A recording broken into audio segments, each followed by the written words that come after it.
So, hello everyone. My name's Karina Urquhart and I'm the Executive Director at BIC and your host for this session. It's great to see we've got so many of you tuning into this BIC event, more coming as I watch the screen as well, which is fantastic. So this event is focused on the soft launch of our brand new metadata tool, the BIC Metadata Capabilities Directory, or MCD for short, as I'm going to call it from now on because it's a bit of a mouthful. When I checked last night on our attendees list, we had, I think it was about 70 organisations from 11 countries attending today. So that's fantastic, and a warm welcome to all of you.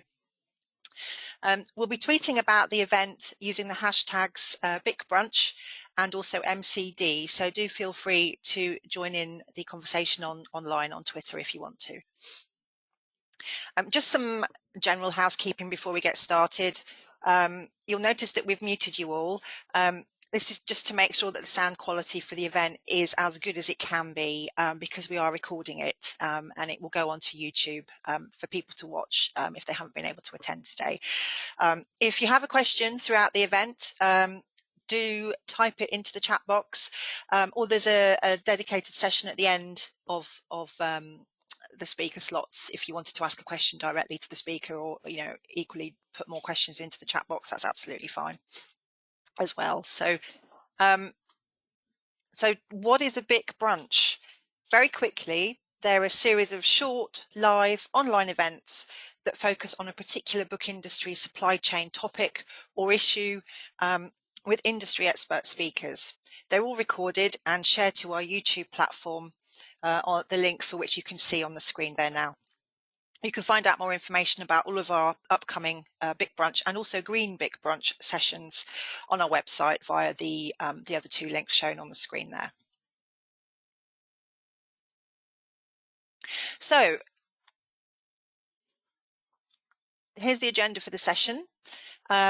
We've got 4 speakers lined up. So we'll start with Peter Matthews, who's going to introduce the MCD, and then we will go over to hear from our pioneer organisations, to hear what their thoughts are, and their reasons for taking part in this project, and sort of spearheading the contributions to the MCD. And then we'll have, as I said, we'll have time for question and answers towards the end of the session.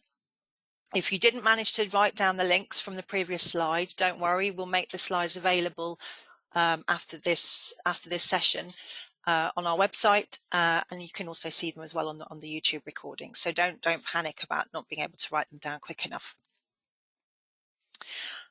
So BIC, who are we? Some of you will know, looking at the names of our attendees here, many of you will already know who we are, but for those of you who don't, we're a UK-based not-for-profit members organisation at the heart of the book industry, creating standards, best practices and resources that form part of the DNA of your supply chains, helping your organisations become more efficient, save money, become less wasteful and hopefully ultimately greener. At the cornerstone of the book industry, we hold a unique position of trust, facilitating UK and international industry-wide collaboration to reach agreement on dependable standards and best practice in the supply chain. Amongst many other things, we run 3 industry-recognised accreditation schemes, one of which is the BIC Product Data Excellence Accreditation Scheme, something that some of you on this webinar might be interested in looking into after this session if you're not already familiar with it. Application to the scheme is free and is open to all BIC members and non-members alike, so do check it out and have a look at the qualifying criteria in more detail via the link that you can see on the screen there.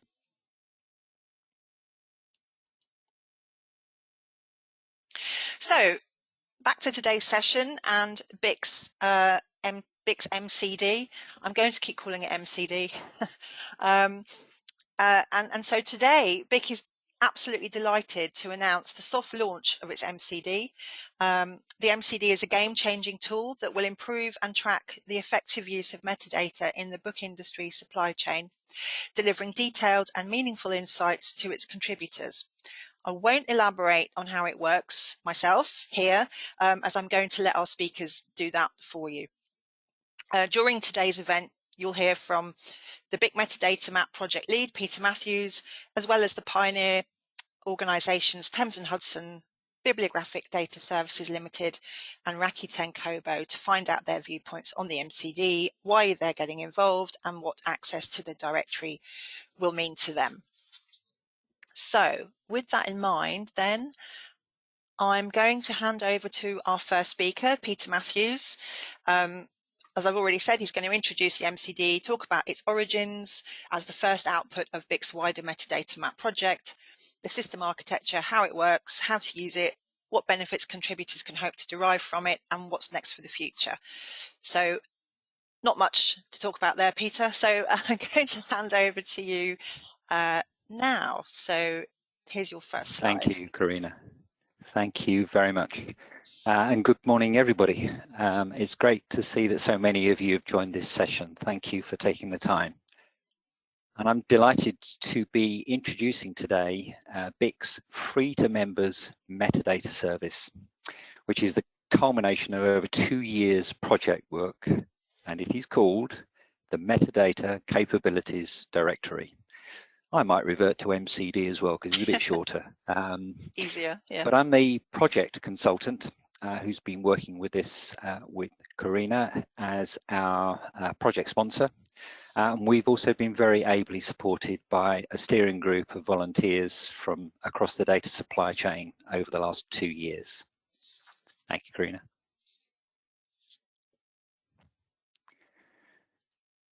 So, how did all of this start?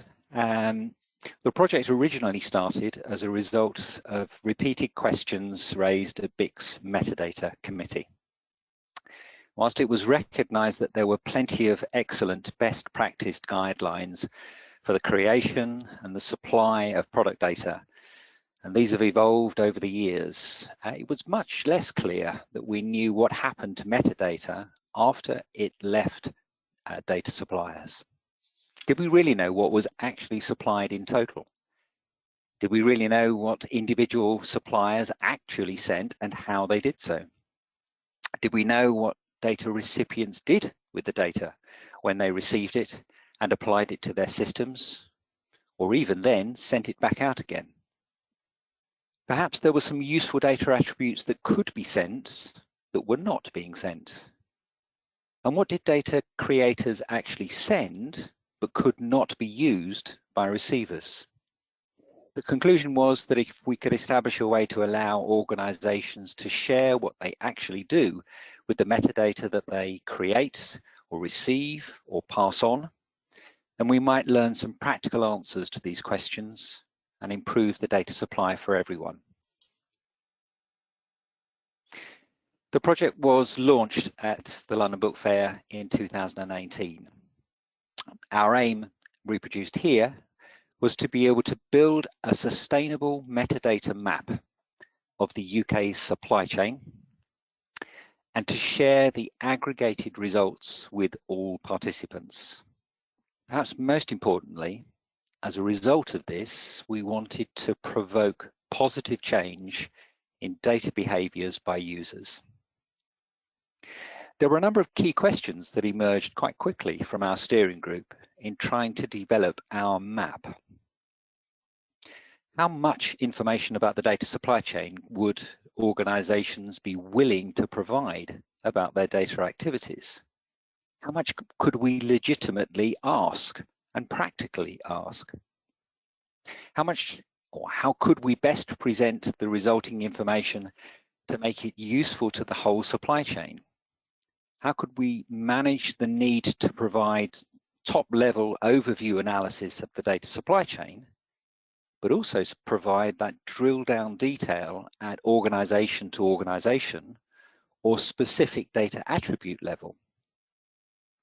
Did we know whether this project had sufficient widespread support across the supply chain to generate useful data? How could we unify the very divergent views on which this project should deliver? Could we create something and sustain it without bankrupting BIC? Well, as the project developed, it became very clear that we needed to temper our ambition with realism. Our question set needed to be sufficiently detailed but achievable by all organisation types active in the data supply chain. We got excellent feedback from our first testers of our survey, which refined the scope of the survey and the best way to ask the questions to ensure that we could obtain a useful level of detail, but without being too invasive that we would limit participation. It's important to note that we were not looking to capture the metadata being shared within the supply chain itself. Rather, we were seeking to understand the policies and the system activity that defines and shapes metadata activity within our industry. We recognized that we could not justify spending too much of BIC's money on developing a very sophisticated solution until we better understood what we wanted and what was possible. To find this out, we needed to create sufficient trust and to demonstrate value amongst all potential participants to enable them to share information in the first place. Well, the lessons we've learned from those questions have had a significant effect on the project as it has evolved and on the system that we have developed. Firstly, since this project has been paid for by BIC membership, we focused on delivering the system benefits to BIC members only. This simplified the functionality that we needed to build into the system and removed the complication of developing a paid-for version at the same time. We've kept the system as straightforward as possible, with a principle of fully attributed disclosure by all participants and making the questions as easy as possible to answer by providing structured responses wherever possible. These structured responses also enabled more effective aggregation of the results in the MCD itself. We developed a system that did not invest in unproven requirements, but one that prioritized the security and validity of the survey data that we collected. We felt that if we were able to establish a trusted environment for organizations to share useful information with each other, we could harness the energy of those strong supporters of the project to encourage perhaps what we might describe as the more reluctant. Above all, we took a build it and they will come approach to prove whether this was a facility that was worthwhile and useful. If they do come, we felt that we could build on those solid foundations later. So what have we built? Here's a view of the overall system architecture that we have created. Participants, as you see on the left-hand side, complete a survey of questions using FormStack, standard survey functionality. This survey covers the full range of metadata activities, whether you are a data supplier, a data recipient, or both. As new surveys are submitted, they are collected on a weekly basis and then added to a secure database from which we extract a straightforward spreadsheet of all submissions. We make this available, the spreadsheet, available securely within Dropbox and Google so that only contributors are able to view it. Organizations needing to update their submission do so by the same process. They're using a slightly different update survey to allow them to change just the information that they need to change, but that is then collected, aggregated, and represented to users on a weekly basis again. Of course, we also need to attract new participants to the MCD. So we have also created a portal web page within the BIC website that is also updated on a weekly basis. This page provides an introduction to the MCD. It hosts all of the documentation created for users. It provides the links to the FormStack surveys, as you can see in the top right-hand corner. And it also helps to showcase some of the aggregated statistics that we collect from MCD submissions. Here, I hope you can see some test data showing the type of organisations who are contributing to the MCD on the left-hand side. And the donuts on the right-hand side represent the percentage of supplier or recipient respondents who use ONIX 3.0 or the thema subject classification codes, and a bar chart at the bottom showing the use of keywords within their processes.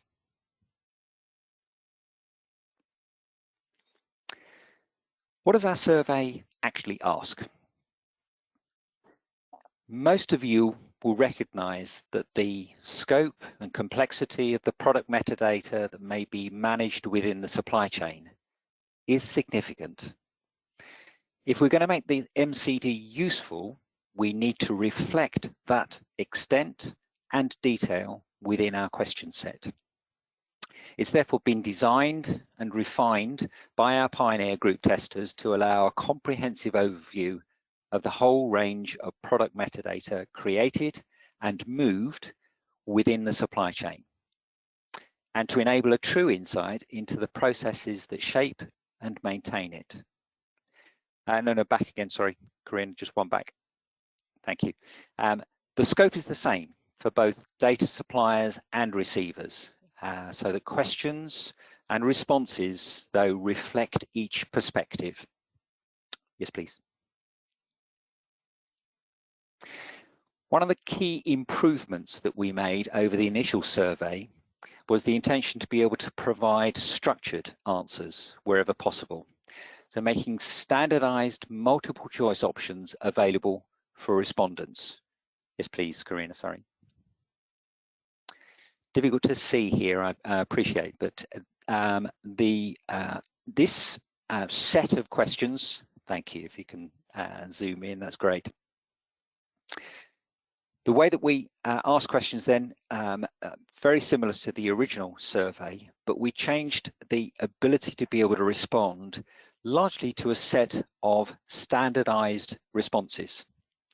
This helped to be able to frame the type of responses that we were looking for, but it also helped to be able to provide a far more practical way of aggregating the responses in the MCD. You want to do another one, Karina, please? I have to go back, that's it. So usually using a set of multi-choice options. This allowed us to be able to aggregate the information into the MCD and then allow standard filtering of standard terms, making it much easier to use and making much more sense than having to try and search on free text. And one more, Karina. Nevertheless, there is still plenty of opportunity for organizations to elaborate or to refine their responses with free text supplementary boxes, and these are available in most sections of the survey.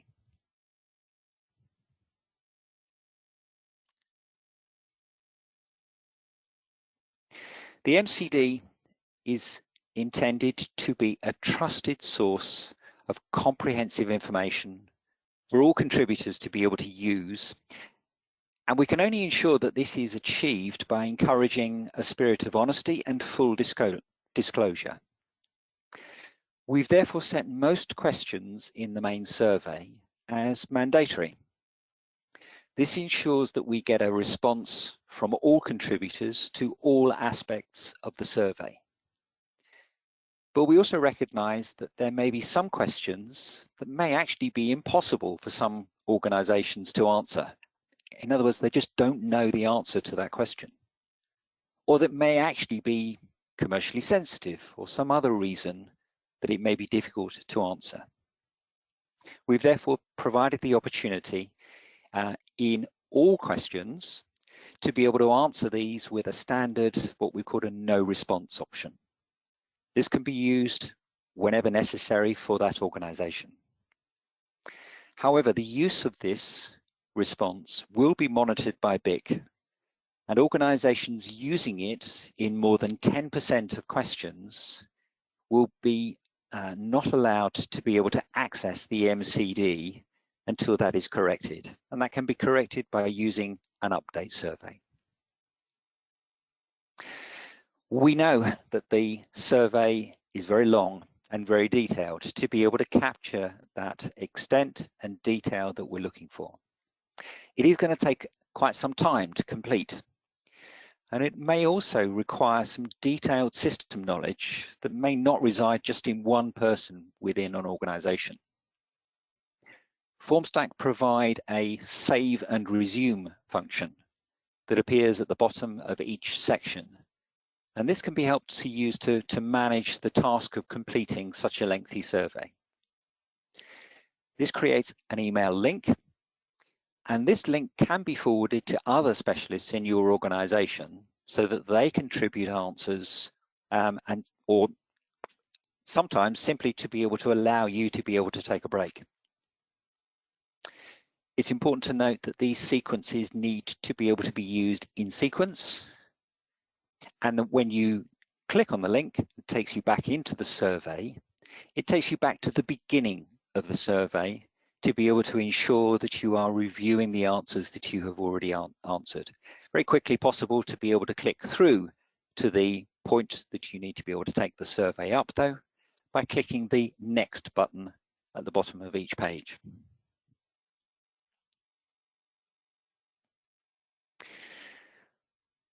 Security of the data that is being provided to the MCD was an absolute paramount consideration for the development of the MCD. We therefore require that each contributing organization have a single authorized individual. Yes, please, Karina. Ah, no, back again. That's the one. That's the one. We'll get there. We'll get there. That's all right. So this single authorized MCD username will be taking responsibility for collecting and submitting that organization's submission survey. But it will also provide the email address that is the authorized user to access the Dropbox directory where the MCD resides. In addition, yes, please. Is that going to work? Next one, Karina. That's fine. We also need each organization to create a unique identifier. This must be used to ensure that any future updates that are supplied are recorded as being received from the same organization. And of course, it can only be sent by an organization that has that unique identifier. Yes, please. Both the authorized username and the unique ID can be changed by the organizations, much in the way that a password can be changed for a website. But to be able to maintain security, that needs to be done within an update survey using the existing unique identifier for that organization. Only the authorized user may access the MCD spreadsheet. This can be accessed within BIC's secure Dropbox or Google accounts, and that's going to be updated on a weekly basis. That aggregates all approved submissions and updates that have been received during the previous week. The MCD is read-only to emphasize that data supplied to the MCD should only be seen and used within the context of the MCD by all users, and to ensure that only contributors to the MCD are able to see its contents. The collected data of the MCD has been presented in a spreadsheet for two main reasons. Firstly, it helps us to keep the costs down. We've not needed to be able to design or pay for the development of a sophisticated interface to be able to deliver the contents. We can do so within a spreadsheet very easily. But also, the second reason, everybody knows how to use a standard spreadsheet, so that we can use standard functionality like find and filter to enable the data to be simply interrogated. Formatting the sheet is also possible to hide columns that are unnecessary for use at that time, and to resize to be able to better enable the review by reviewers. Yes, please. So as a quick illustration, I show some test data that we collected as part of our testing, which shows how the MCD could identify organizations that have, declared their main interest, their main business activity as retailing, who are able to accept an ONIX 3 file, and who accept and use thema classification codes. If we can zoom in on that top column there, Karina, thank you. Okay, so I've hidden quite a number of columns in between times, and I've filtered on those 3 columns to be able to just see the organizations then that meet those criteria. Simple, basic, routine Excel functions. Yes, please. So what's in it for you? We recognize that organizations are really not going to participate just on the promise of being able to improve the whole supply chain. You may be that altruistic, but you will also want to know what you can get out of it yourselves to improve your own business and improve the effectiveness of your own metadata. Well, firstly, simply by taking the survey might well shine light into areas of your own metadata that might warrant your attention that you hadn't observed before. But the main benefit is that by using the MCD, the directory itself, you can benchmark your own activities against other similar organizations, or your competitors, or your data partners, and against the overall trends of all participating organizations. By doing this, you will better able to identify beneficial potential improvements to your own systems and practices. So how could the MCD itself benefit users? We firmly believe that there will be many ways that individual data users might be able to benchmark their own activities against others and reassess their own activity as a result. But here's an example of the kind of scenario that might be possible. An educational publisher has started producing some new products that include a physical book, some classroom teaching aids, and some online resources bundled together in the same single product. But the detail that they provide in their ONIX file is currently limited based on their historic product range. By being a user of the MCD, they're able to see that other data suppliers handle this type of product by using the product part composite in ONIX 3.0. They see that this includes few publishers they recognize as publishers of similar educational product.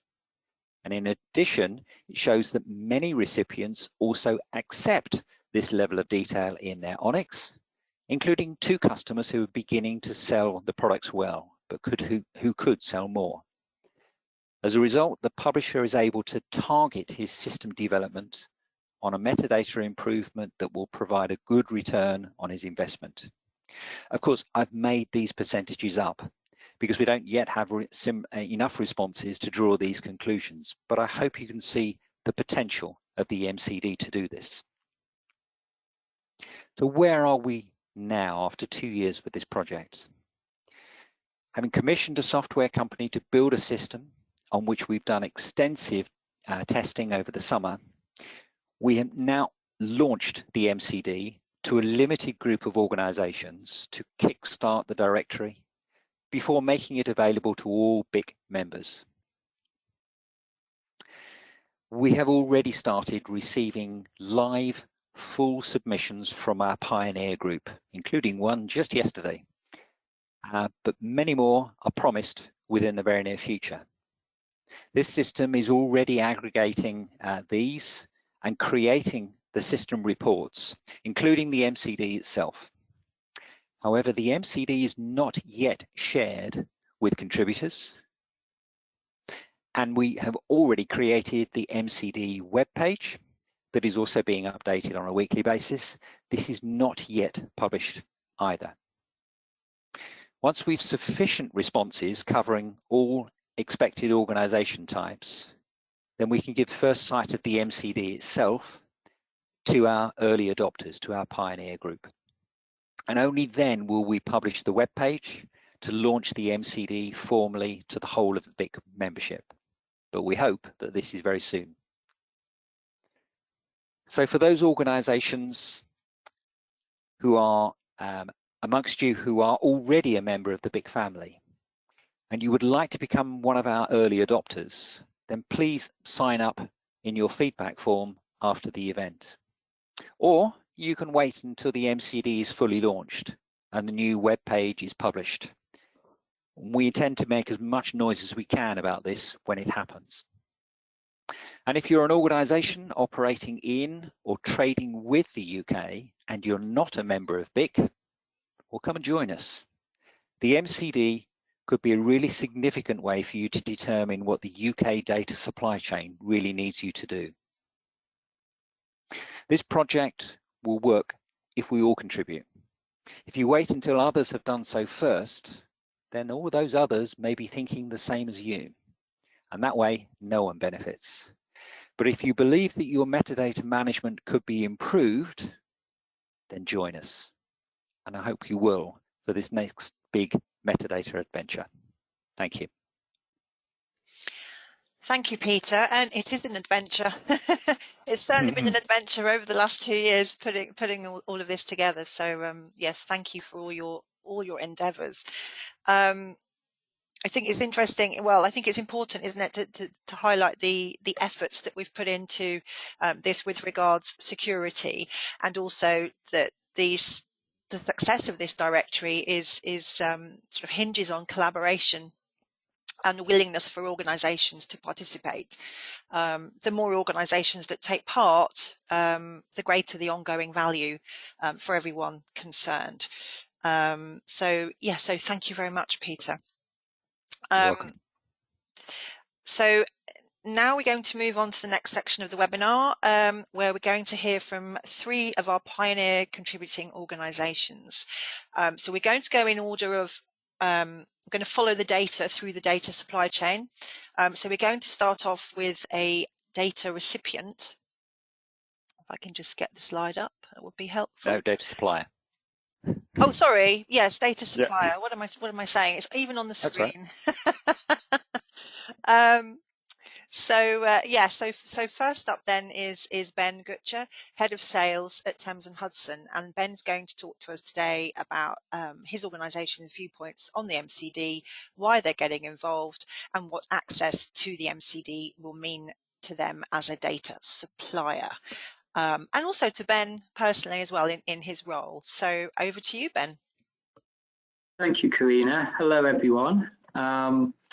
So as Karina mentions, I'm Ben, and I've worked in publishing for around 13 years now. And throughout that time, I've always specialized in online sales and digital. For anyone working in this part of the book industry, metadata is the foundation from which we build everything else.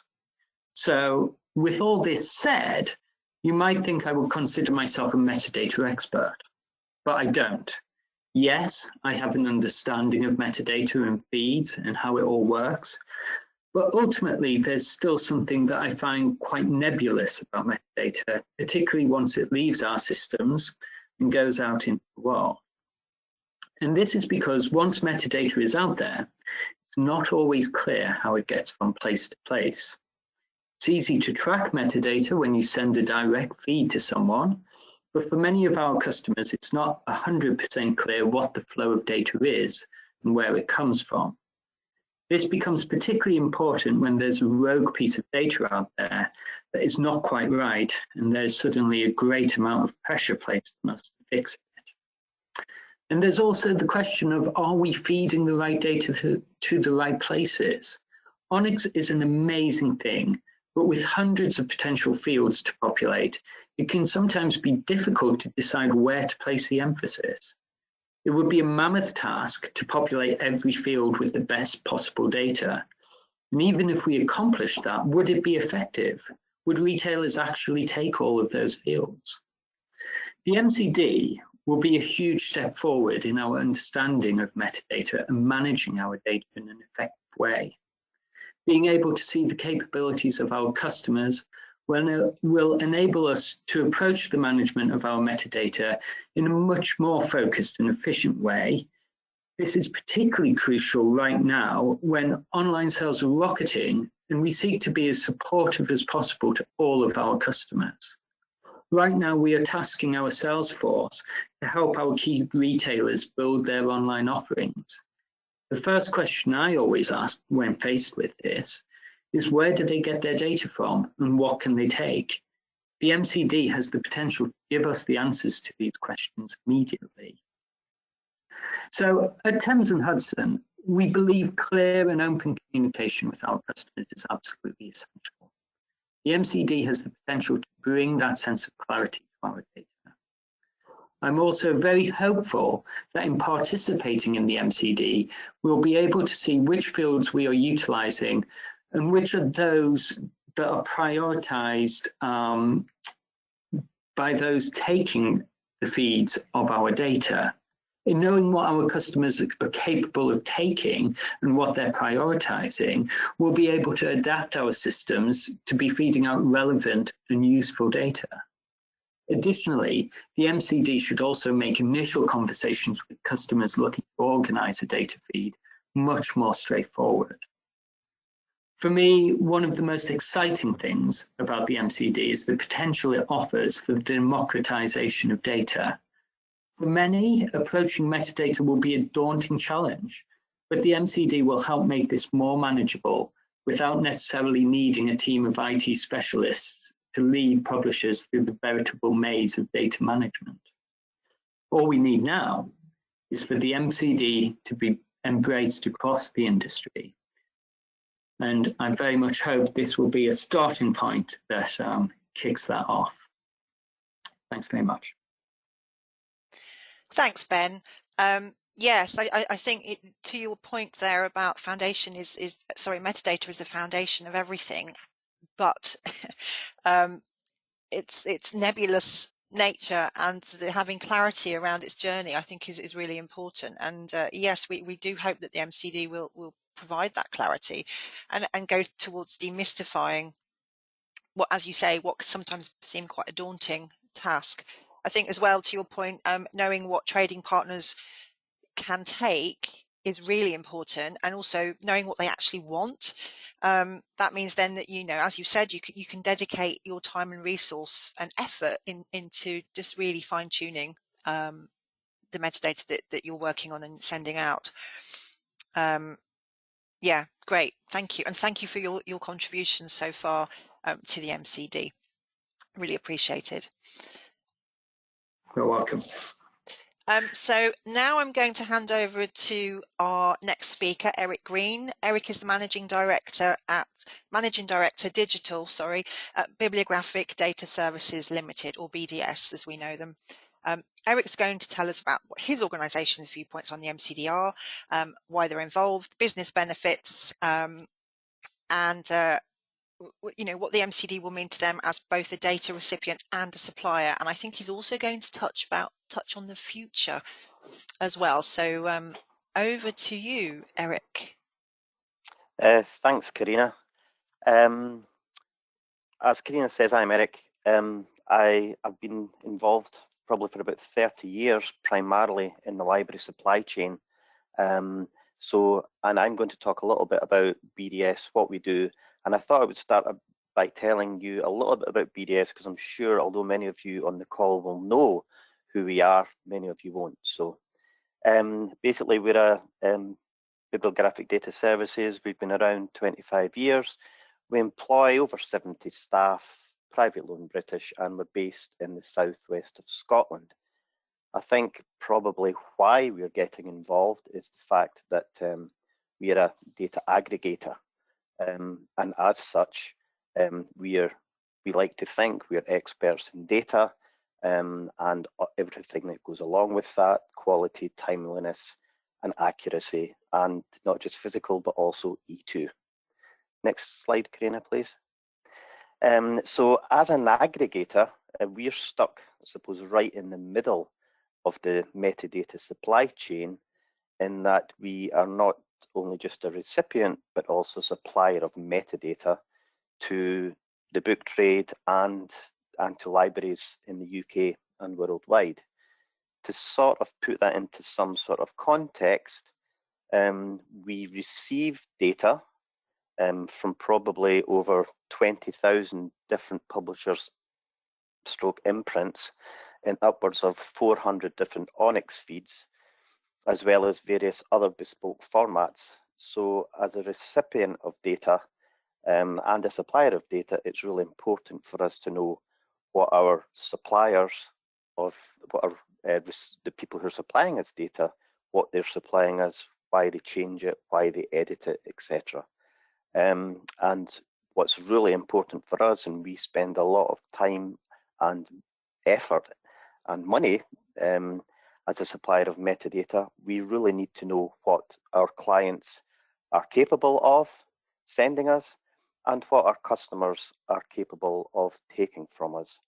And I think a big thing from our point of view is not just the metadata capability directory itself, but it's also getting the people who we deal with into the mindset of documenting the procedures and practices and making it easier for people like us to find out exactly what's going on in the supply chain.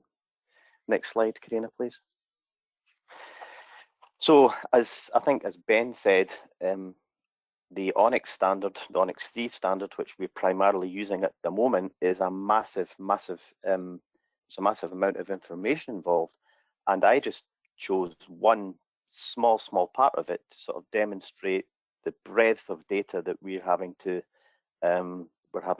look at. So the slide here just shows some of the standards that we're using, and the BIC thema, the NACO, all of these things are things that we are looking to incorporate in our standard feeds to our client base. So we have to work out what is available from the people who are sending us the data, add the value to the data that's needed, but also where there are gaps, we also need to create these things so that we meet the needs of our customers.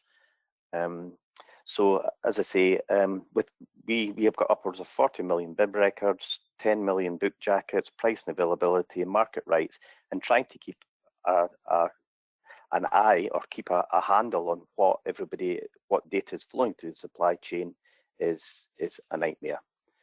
Next slide, Karina, please. So why become involved?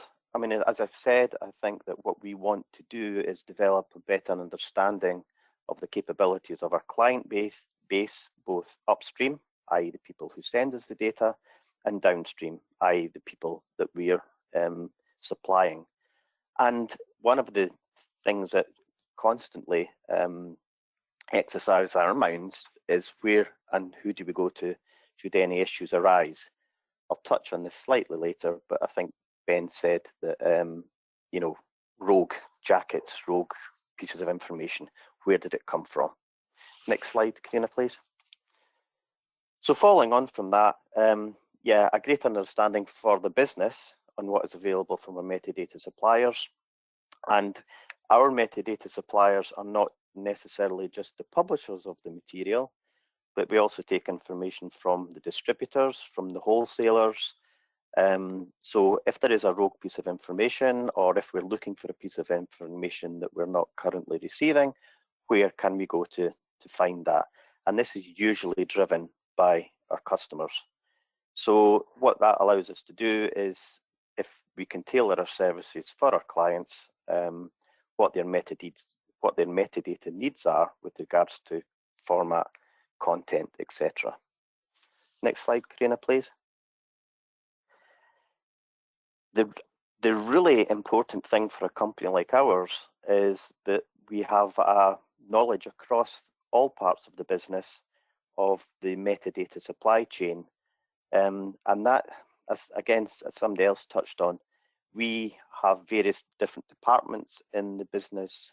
We have people in our publisher liaison and editing, our editors, who have the contact knowledge and perfunctory knowledge maybe of the formats and the data that we are receiving.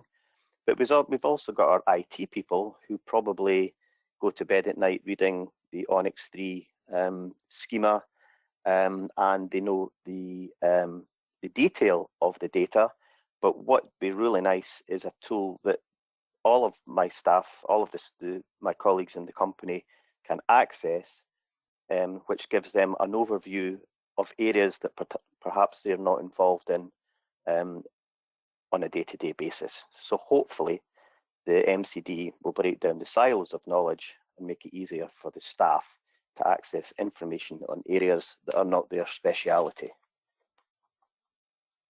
And next slide. Well, finally, and again, this is from a personal point of view, and I think Karina emphasised this, as did Peter, as a pioneer organisation, what I'm hoping is that if BIC can get buy-in to the MCD in the way that Peter described, we can develop it as we originally planned, encompassing not just the input from the organisations involved, but also the various accreditation groups that Karina talked about, and hopefully develop this into a comprehensive workable metadata map for the UK publishing community.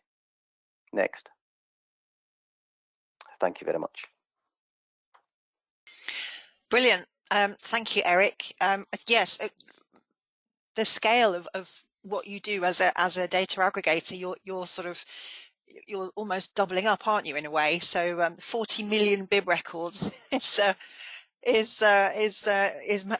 huge by any stretch of the imagination, and I'm really hopeful that the MCD can help you guys make sense of that. And I think as well, an important point you make is about breaking down the silos and I guess in some way future-proofing your business, so that you do have that sort of central database of an overview of the metadata supply chain. And it's also about lifting the lid on the metadata supply chain, isn't it? Making it more visible. Yeah, and as we onboard new staff as well. Yeah. It's important that there's a central reference point, I think. Exactly. For them. Exactly. It could be something that we could, organizations could use for training purposes, perhaps as well. Yep. Just to sort of, show people the metadata supply chain as well. And yes, I'm really hopeful that the MCD will be bought into by the industry, because we do very much want to, as it's proof of concept at the moment, we want to see if we can prove that concept and develop it further as well. So thank you for that, Eric. Very helpful.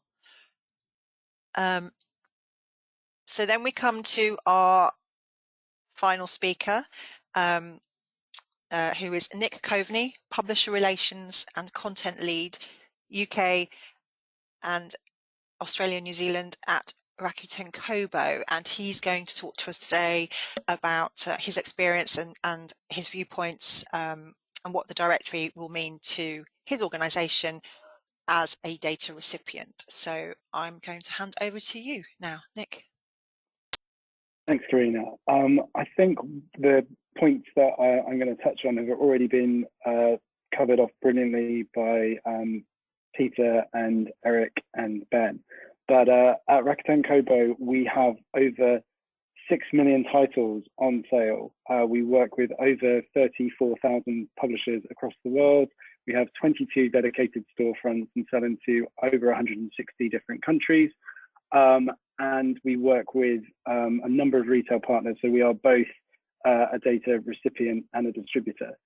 And I think one of the things that we find incredibly challenging is that there is such a broad spectrum of compliance or lack of compliance with the various different data standards. It's that everyone knows about ONIX 2, ONIX 3, and is looking at new and exciting things like thema.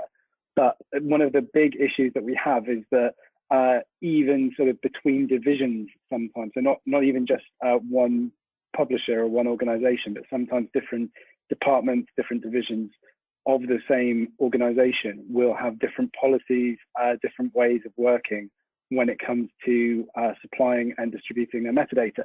And they often miss, just one tiny core element.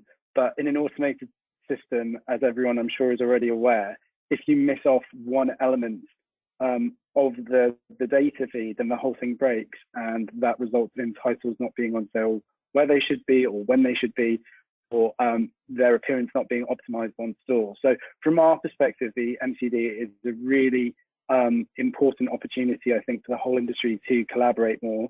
There's always talk about the business needing to share best practice and information, but this is a really easy way for everyone to kind of benchmark their own compliance and see, what issues can arise when people don't follow through in terms of consistency and accuracy with their metadata, because we can't amend it for publishers.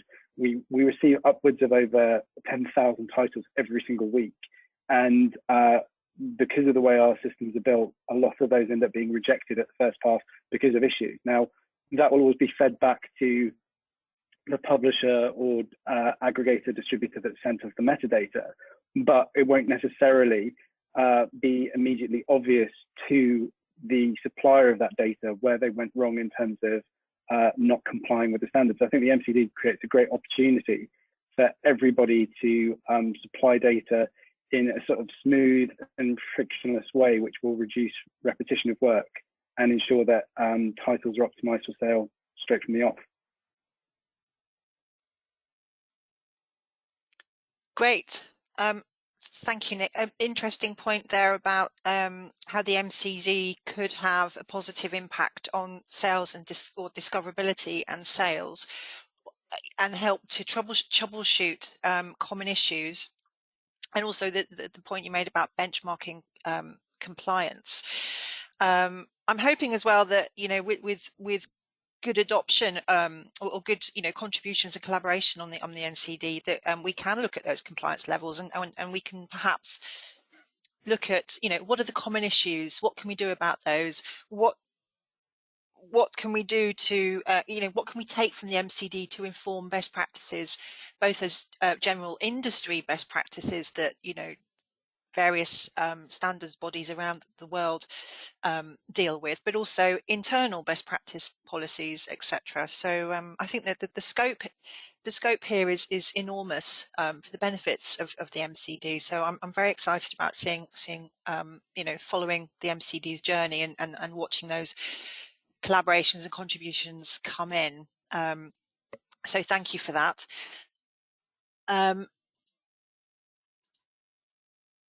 So now we come to the questions section. How long have we got? We've got about 6 minutes. So feel free to either unmute yourself and ask the question directly to whichever speaker you would like, or put your questions into the chat box. I've got one question's come in that says, in focusing on the fields that recipients actually use, is there a risk that will settle for a limited implementation of ONIX? Interesting question. Who wants to take that on? Who shall I pick on? Shall I pick on Peter? You do usually, so I've got myself unmuted, so I might as well. Really good question, Brian. Thank you for asking that. And yes, there's all sorts of potential outcomes from developing the MCD that at this stage we simply are not in a position to be able to know. But we hope that it won't just be data suppliers that will be looking at their own systems and to develop their own systems as a result of what they learn from the MCD. We hope that recipients will be doing so too, on the basis that there may be much more data than they thought was available, possible, and useful to them than they had previously thought. So it's a word that's been used quite a bit in the speeches so far today, is this is a collaboration, and we very much hope that this is something that both ends of the supply chain and the middle are going to be able to benefit from, rather than just simply a kind of race to the bottom of only looking at the things that are that's used by everybody. So yes, we're still in a position of being able to hopefully develop the MCD to be able to cope with what may come out of the contributions that are made to it, but I very much hope that that's not an outcome that will happen. Okay, thanks, Peter. I've got another question here. Are there plans for enhancing the MCD to allow information on more precise versioning to be included? For example, ONIX 3.0.6 versus 3.0.5 and Thema 1.4 versus Thema 1.3. I think we do ask some version questions, don't we, in the survey itself, but Yes, we do. So certainly there are clear sort of nuanced differences between different versions of ONIX and Thema and some other standards as well.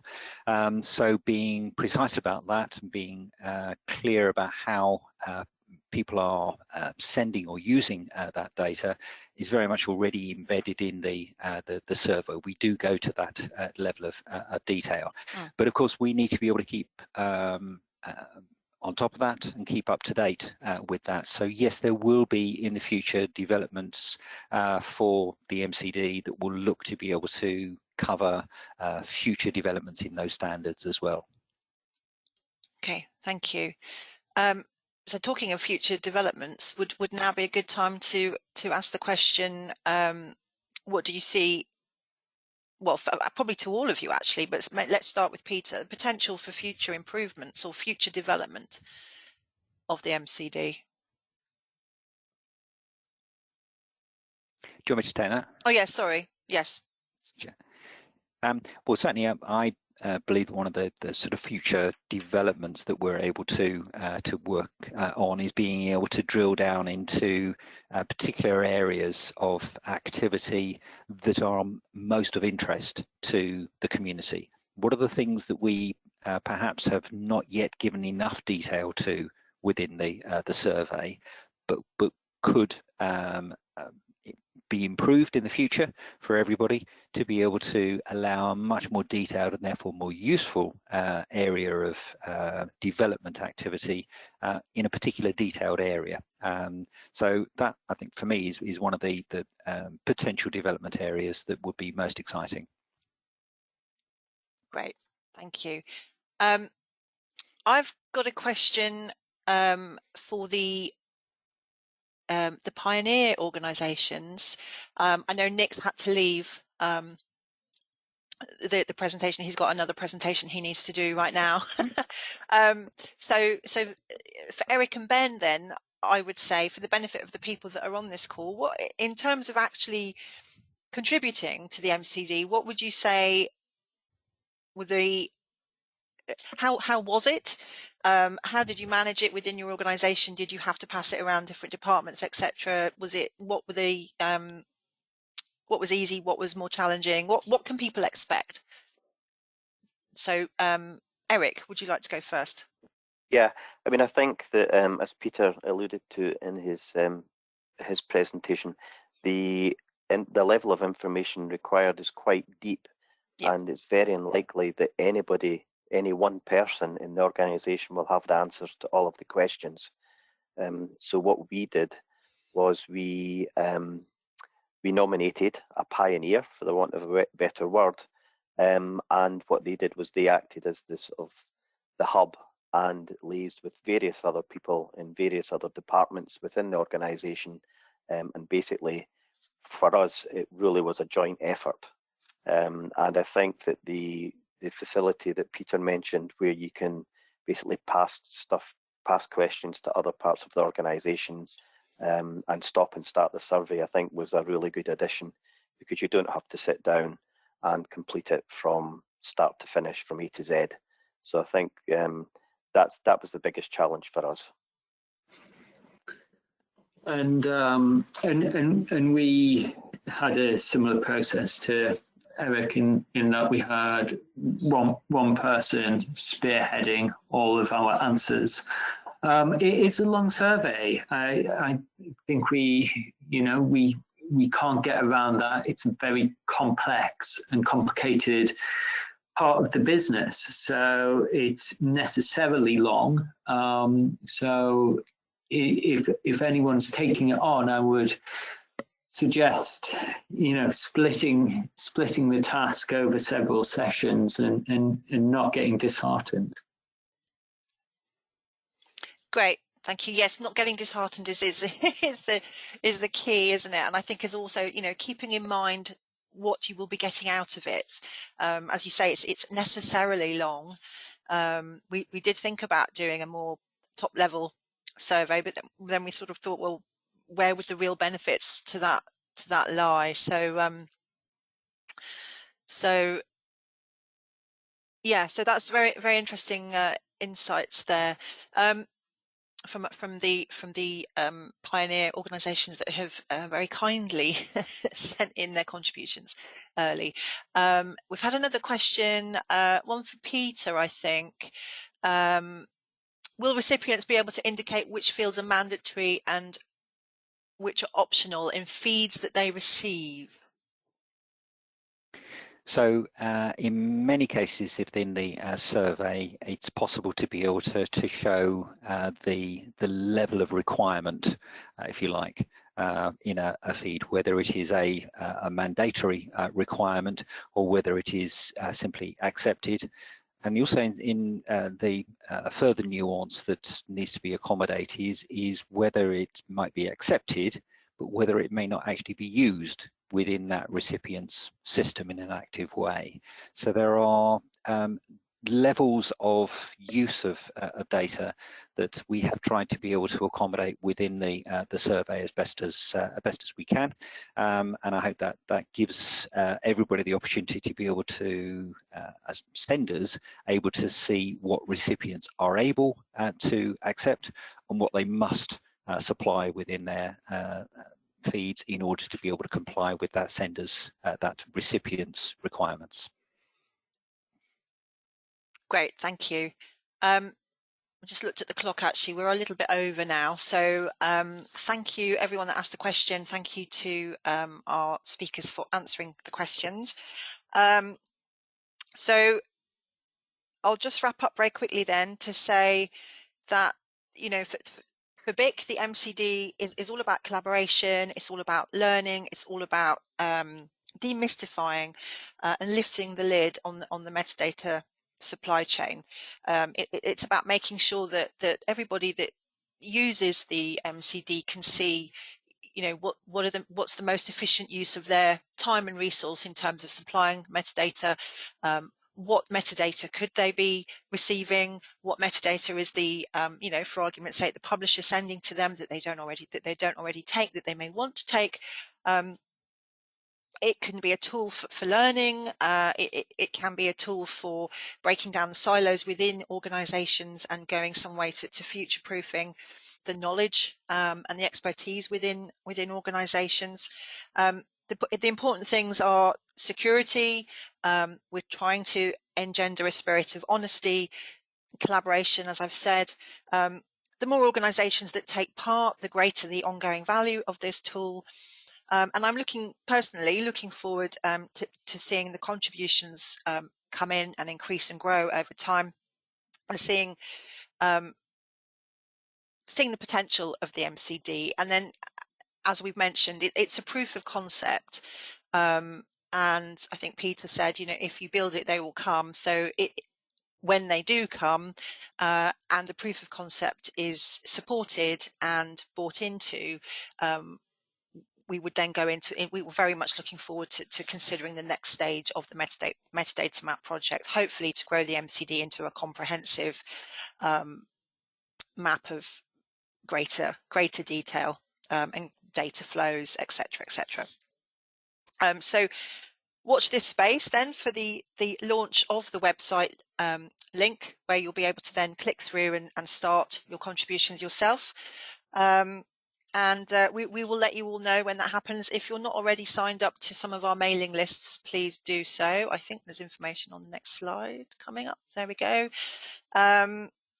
And I'd just like to take this opportunity to say a huge thank you to our speakers. And because they're our speakers, they are our early contributors, they're our pioneer group, they've supported the project all the way through right from the beginning. I'd like to say a huge thank you to Peter as well for running the project. Fantastic effort. I know it hasn't always been easy. So thank you, Peter, Ben, Eric and Nick, for taking the time out today, and just for taking the time throughout the 2 years to help with this project. To all our attendees, I'd like to say thank you for joining us. Please do stay in touch. You can find out more about what we do generally via the BIC website. If you want to stay up to date with our green work and events, check the Green Hub or a dedicated green mailing list. If you want to stay in touch with this initiative, there will be a survey form coming around. I think there's an option there for you to tick to say, yes, contact me. I'd like to know more. How do I get involved? We'll make the presentation slideshow for this event available on our website soon, and a recording of this whole webinar will be posted to the BIC YouTube channel. So one last thing for me to say is that the next BIC brunch will be on the 2nd of December, and it will be on the topic of sales and inventory reporting for the 21st century. So the link's there for you if you want to get tickets. And that's it. So thank you again, and we hope to see you very soon at another BIC event in the future. Until then, take care and look after yourselves. Bye.